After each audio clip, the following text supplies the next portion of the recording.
So I tried to find a video on YouTube how to take off the alternator of that car, and didn't have much work with that, so that's why I'm making that one, and it will be more of an explanation in which order to take the parts in order to take the alternator off.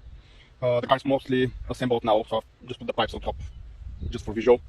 So first thing, alternator, obviously take the battery positive off. Jack the car from the driver's side, take off the tire, take off that plastic mudguard here.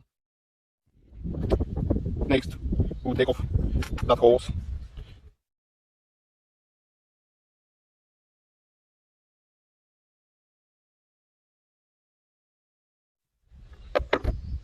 From then on, we'll take off the throttle body valve, which I've taken out with the cables as much as possible and just leave it on top of the engine. After that, we need to take the belt and the belt tensioner. So, belt tensioner has two bolts and one nut. If you can see,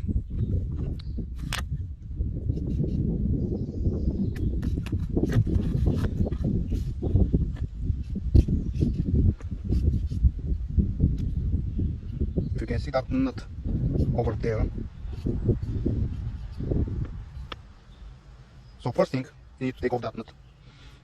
After that, walk the tensioner. Walk the tensioner inside that bit here.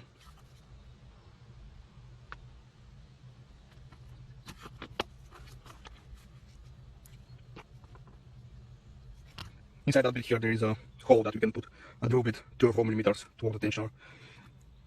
You can pull it back using a spanner over here, 15 millimeter.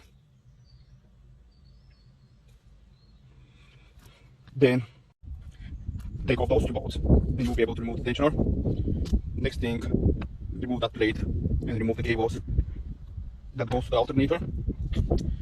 In order to remove all the bolts from the alternator, here you have a guard, a heat shield that's in front of the catalytic converter, so you need to take off that. It's 10 millimeters around. That V-belt clamp, and you have another V-belt clamp underneath.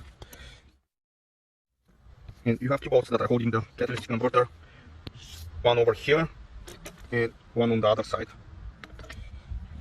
So just drop the catalytic converter down, and the alternator itself has 4 bolts. So after removing the catalytic converter, you have 4 bolts, 2 from the back and 2 from the front. That's the top one over here, and you have a bottom one. You have to remove the catalytic converter in order to reach the bottom bolt of the alternator, and it's really an awkward place. There is not even a slight chance how to shine out. And basically that's the overall story, guys. There is no other way around. You just have to remove the catalytic converter in order to take off the alternator.